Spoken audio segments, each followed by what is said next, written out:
Miss Hooper Monet yourself. Dealing with the different emotions and feelings of the kids that you work with. Just a simple question. Your experiences has allowed you to be able to have compassion for them a little bit easier than someone that maybe just went into the field versus someone that has dealt with things. Um, in that, what do you see the biggest differences between the boys and the girls as far as the things that they're going through nowadays? So majority of my clients are actually women, young girls. I think I have maybe 3. From a man's perspective, just jumping back into the vulnerability, Yeah. what I've found is that they're not supposed to feel. And so the first few months was very hard because I know there's an issue. You wouldn't have been referred to me if there wasn't an issue. You didn't have suicidal thoughts just to have them. So I know that there's an issue, but because of your life experiences, you're very reserved. You don't want to open up. I personally, again, because I've had the experience that I have had, I understand that people need to feel safe. And so the way I tailor it now, before I fully answer, girls are just going to open up. So this is why I'm focusing on the men. Yeah. I always remind them that, like, where you are, I may not have been, but I've had an experience. And so I always tell my clients the truth of how I got in the field, and it was my experience, my mental health experience. I found that to be the game changer because it takes out man and woman and it makes us one human being that has had the same experience. I've also found, though, that some of my guys don't want to talk because, specifically, I have an African American client. Him and his mom grew up together. He used to a black woman being super hardcore, X, Y, and Z. Now I'm hardcore in my own life, but when it comes to therapy, I'm a different person, but my heart is more tender and my speech and my language is more tender because of what they have going on. But what I found is that there's like a transference going on. So he views me as his mom, even though I'm not, because I'm a black woman. And so automatically off the rip, you don't trust me. Automatically off the rip, you've got issues with me. And I have to take those punches. And he didn't say anything crazy to me, but like, I'm gonna let you talk. Because one, you don't know me, but I'm very confident that once you open up by the end of this, you'll be a completely different person. And so with my guys, men are just taught not to talk, not to open up. What did you say? Y'all don't speak it, y'all do it. But then 2, men have always been taught that it's not cool to be vulnerable because that's a sign of weakness. When really, to me, that's a sign of strength because it's saving your life. Like, not talking is making you want to kill yourself. Let's talk about it. Like, why don't you feel like you can talk about it? Oh, because society said that I'm supposed to be strong. Society says I'm supposed to provide. I'm supposed to be this big, strong man of the house, X, Y, and Z. And it goes back to what I said earlier about, like, do you think men feel more vulnerable when they have a place of safety? And so from my experience, from a mental health perspective, when I can just listen, it makes them feel like they can actually overcome something. So I think I answered your question. I'm gonna go just a little bit further there. For men and the societal standards of this strong, can do anything, have to take care of this and that. Um, you're missing the key to your strength by not being able to be vulnerable. You're lacking what is going to not only change your life but change the people's lives around you by not continuing to do the same things that you've done, been taught. Um, so by you choosing to do these things, you're continuing a stereotype of what the man is deemed to be or Yeah. deemed to look like. And that comes to the root cause of a lot of issues nowadays in relationships, because this man isn't being vulnerable and this woman is being independent. Mm-hmm. So we're now dealing with something that is a clash on both sides. Yeah. Women say, I don't need y'all. The man's like, not even saying anything, but not saying anything. That's the problem. Just good. It's taking me a long time to get it out right. With that being the case, and how for us men can we work on not only being more vulnerable but being more verbal? Mm-hmm.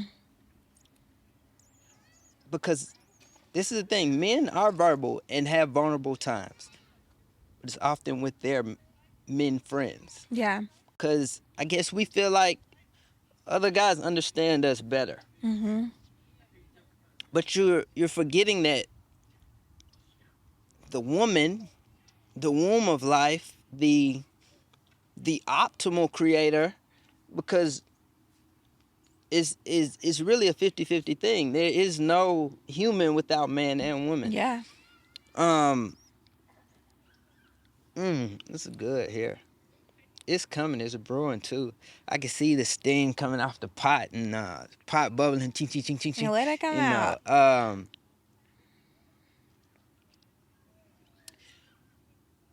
In order for us to have quality relationships with men and women, we have to have a quality communication structure.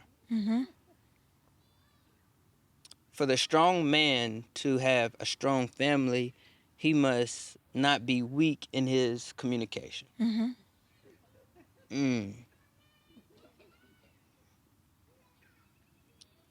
For the man to be the best man he can be with his companion, preferably wife, Mm-hmm. he has to be able to communicate with her. Mm-hmm.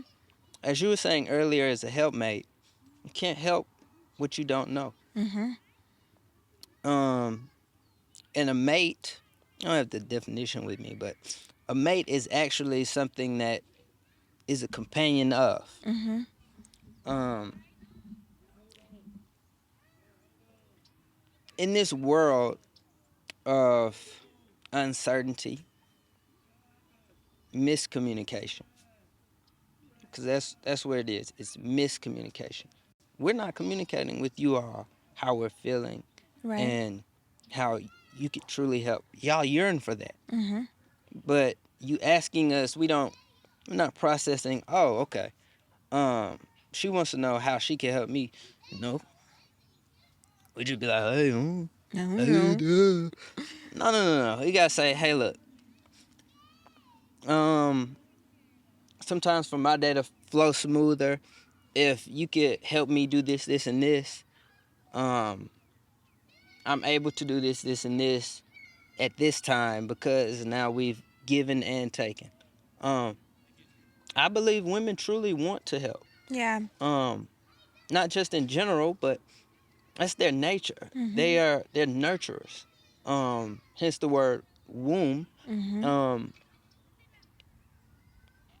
And I think that we're taking the words provider, man, strength as nurturing as a weakness, but nurturing is the strength. Yeah.